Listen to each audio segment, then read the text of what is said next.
Hello guys, how are you? Okay, this time I will share again the LSOF command.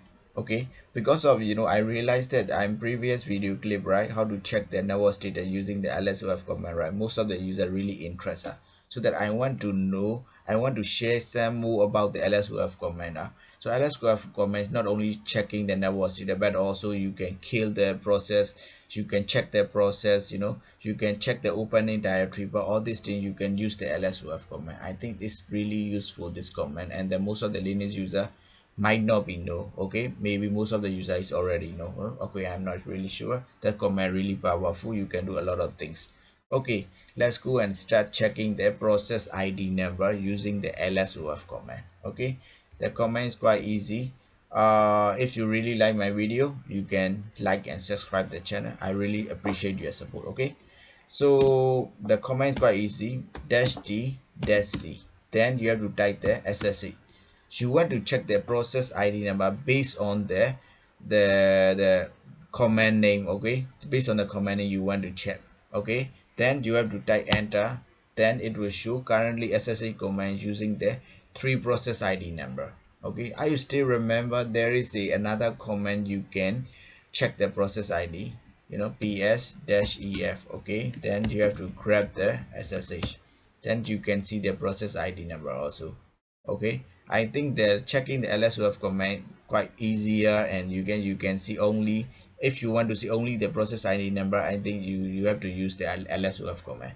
Okay, also you can use the ps command, or you can use the top command, anything you can use, top command also you can check all this thing, right? So there is a multiple command, but LSOF command you want to check only the process ID number, right? Then you can use the LSOF command.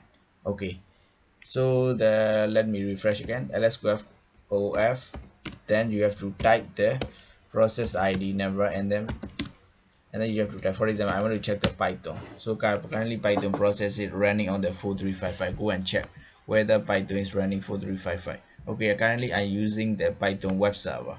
Okay, using the port 443. So this one is based on the process name. Okay, not the port number. Okay, so this time I will kill it. Then I will go and check again whether the Python is still there or not. Oh, sorry. Okay, let me check again whether Python is still there. So Python, the process it disappear because I killed the service. Okay, this one is that you have to check the process ID using the LSOF command. Okay, another one is the process ID number, but you don't know what command is using this process ID number. You don't really know. Okay, so that you have to input the process ID number to checking the command. Okay, the command is quite easy. LSOF, then -p, then you have to input the process ID number. Okay, so this process ID number, for example, the process ID number when it's using the systemd command. Okay, systemd command using this process ID number when to opening multiple file, so that you just need to input the ID number and then you can check the command. Okay, let's go and try that just now, previous the SSH. For example, LSOF -d -c SSH. Okay, 3947. I will try the 3947, the process ID. What will be display? LSOF -p 3947. Okay, this is using all the SSH. Okay, using the SSHD command is using this process ID. Okay, they are opening inside the USIS bin SSHD directory path. Okay, that command using this SSHD command to using the process ID number 3947. Okay, so that you can use multiple. You want to check the name based on the process ID, or you want to check the ID number based on the name, so you can use anything. But another thing is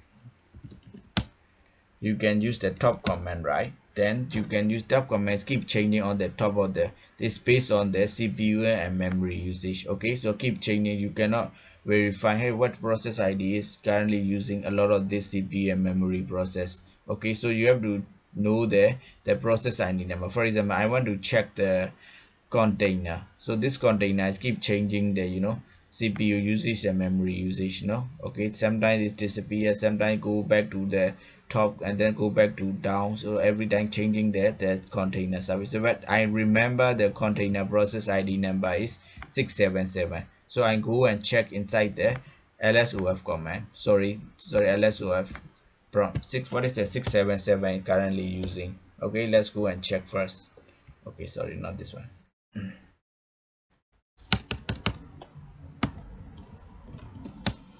LSOF dash p. Just remember the process ID. Okay, 677. Send container using the process ID 677. Then it is opening a lot of file. So this is one of the issues. Also, this container service listening the port 43361.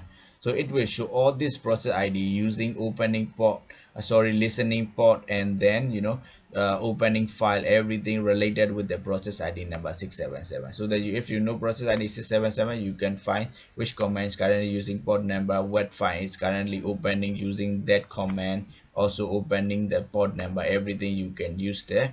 LSOF command my dash p or process ID number to check everything.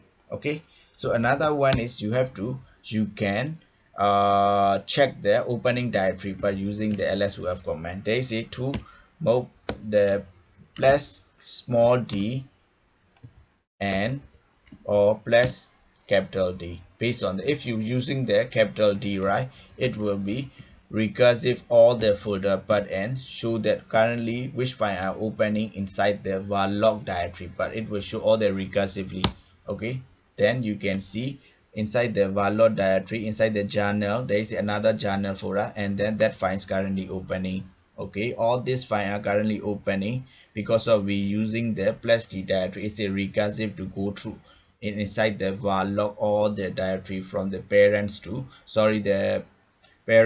children, all this process from recursively showing all this file folder, but currently which file are currently opening. Okay, if you don't want to recursively, just only want to know inside the var log directory bar, and then you have to import the small d, then it will show only inside the var log directory but currently which file are opening also inside, right? So this also include. But if you use the capital D, it will using the recursive. If you use small d, it will only use the provided directory but not recursively. Okay, so it's really useful, right? You want to check the setting that, for example, you have the find server, you want to check this folder but it's sharing to access for the other user, so how many files are currently opening, you can easy to check using that command. Okay, another command is quite useful. You want to kill the certain user or the opening file. For example, you want to check the intruder username. Okay, so intruder username you can check for just wait, it will show all the information currently opened by the intruder user. Just wait a few seconds.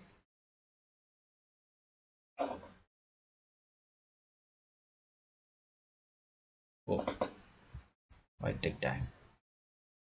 Okay, so all these files are currently opened by the intruder user. Okay, there is a some process ID, so these are multiple process ID 3970, 3969, 3968. So all these process ID are used by the intruder user.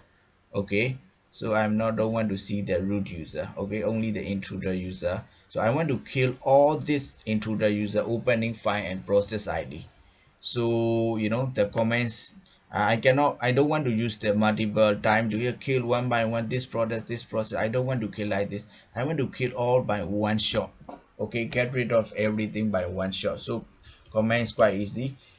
Kill dash 9, right, there's the powerful signal, right, and then you have to import this. But keep remember this one is there, not the colon. Just you have to use the back code. So this bad code, and then close with the bad code. Okay, this bad code is under the escape keyboards. Escape key, under the escape key you can see the back code. Then you have to enter, so it will kill everything that the one user is accessing from the SSH command. Also it will be killed. Then you have to check again whether that user stayed there or not. Okay, there is no enough argument. Okay, because we already killed the things, and then check again whether there is an intruder user or not. Let's try. Okay, so all this intruder user are get rid of it and no longer access the system. So you can remove this user accessing file. Thank